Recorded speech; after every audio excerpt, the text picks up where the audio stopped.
Assalamu alaikum. It is class 12th, BHSS Varpora, subject political science, and I am your class teacher. Our today's topic is what is South Asia. So, as far as this is concerned, we have completed 4 chapters, and this is chapter number 5th in our subject, that is in our textbook. So सबसे पहले हमें ये मालूम होना चाहिए south Asian जो है ये क्या है। तो ये जो एक्सप्रेशन है साउथ एशिया, इसमें कौन कौन सी स्टेट्स आती है। तो it includes the following states, they are Bangladesh, India, Bhutan, Maldives, Nepal, Pakistan and Sri Lanka. तो ये इस साउथ एशिया में आती है। तो एंटायर ग्लोबल रीजन में ये एक ऐसा एरिया है जो कि कंसिडर किया जाता है house of internal conflict, violent conflicts. इस रीजन ने सबसे पहले अमेरिका का अटेंशन अपनी तरफ मबजूल को कोल्ड वार के दौरान अपनी तरफ मबजूल कराया,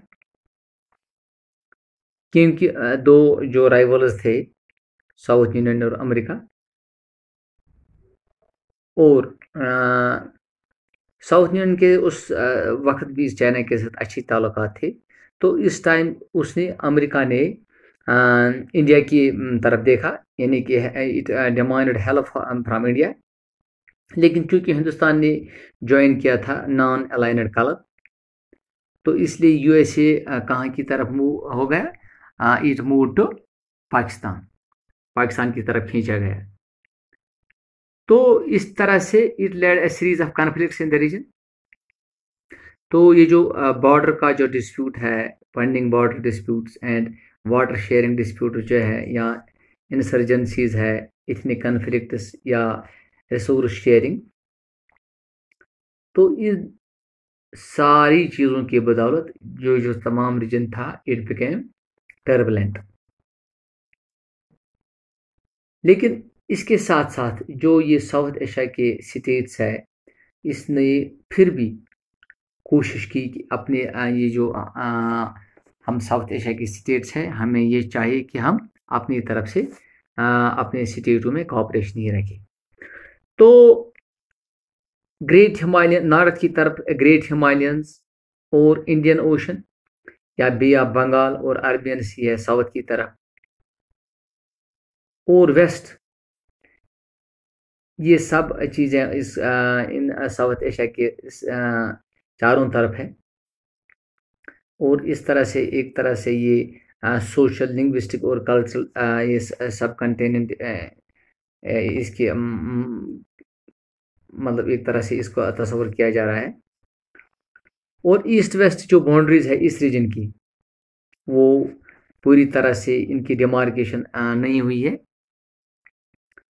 और तो इस लिहाज से अफगानिस्तान और म्यांमार है, इस मतलब वो भी इस रीजन में पूरी तरह से नहीं है, लेकिन इनको भी तस्वर किया जा रहा है। कुछ ऐसे भी मानते हैं कि ये दो भी इसमें शामिल किए जा सकते हैं या होने चाहिए। हालांकि चाइना जो है वो इसमें तो इंक्लूड नहीं है, लेकिन फिर भी चाइना को साउथ एशिया का एक इन्फ्लुएंशियल मेंबर तस्वर किया जा रहा है। तो साउथ एशिया की जो स्टेट्स हैं, मुख्तलिफ स्टेट्स, उनका जो पॉलिटिकल सिस्टम है वो सिमिलर नहीं है। मिसाल के तौर पर अगर हम श्रीलंका और हिंदुस्तान को ले लेंगे, तो यहाँ पे पूरी तरह से डेमोक्रेसी जो है वो पूरी तरह से कामयाबी की तरफ एक कामयाब डेमोक्रेसी जिसको हम कह सकते हैं दोनों मुल्कों में पाई जाती है। लेकिन दूसरी तरफ पाकिस्तान या बांग्लादेश या नेपाल या मालदीव्स है, वहाँ पे ये देखा गया कि वहाँ पे पूरी तरह से अप्स एंड डाउन्स देखे जा रहे थे हैं। पॉलिटिकल जो इंस्टेबिलिटी है, कभी कभी ऐसा लगा कि यहाँ पे पॉलिटिकल स्टेबिलिटी है, लेकिन अगले ही दौर में ये लगा कि अनस्टेबिलिटी है। तो इस तरह से अप्स एंड डाउन्स भी देखा गया। सो इस तरह से ये जो हिंदुस्तान और श्रीलंका है, these two have been able to preserve it nearly decades now। यानी कि डेमोक्रेसी बहुत मुद्दों के दरमियान ये बुरी तरह से इसमें मतलब इनको देखा गया। और पाकिस्तान और Bangladesh they have witnessed ups and downs. उन्होंने क्या देखा, सिविलियन रूल भी देखा और मिलिट्री रूल भी देखा। और बांग्लादेश जो है वहाँ पे डेमोक्रेसी का जो ये पोस्ट कोल्ड वार था, तो यहाँ पे एक इंटरनल स्ट्राइक पाया गया। हालांकि कभी कभार ऐसा भी देखा गया।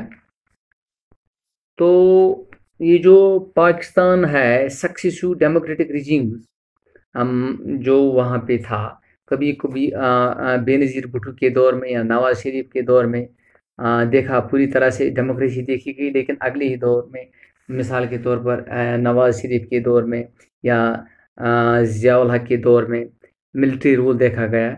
इस तरह से साउथ एशिया में बाकी हिंदुस्तान और ये जो बाकी मुल्क है, हिंदुस्तान और श्रीलंका जो है, यहाँ पे डेमोक्रेसी पाई गई, लेकिन बाकी मुल्कों में डेमोक्रेसी पूरी तरह से नहीं देखी गई। ये था साउथ एशियन का कंसर्न। तो so this was all about South Asia. तो for next we will see you soon.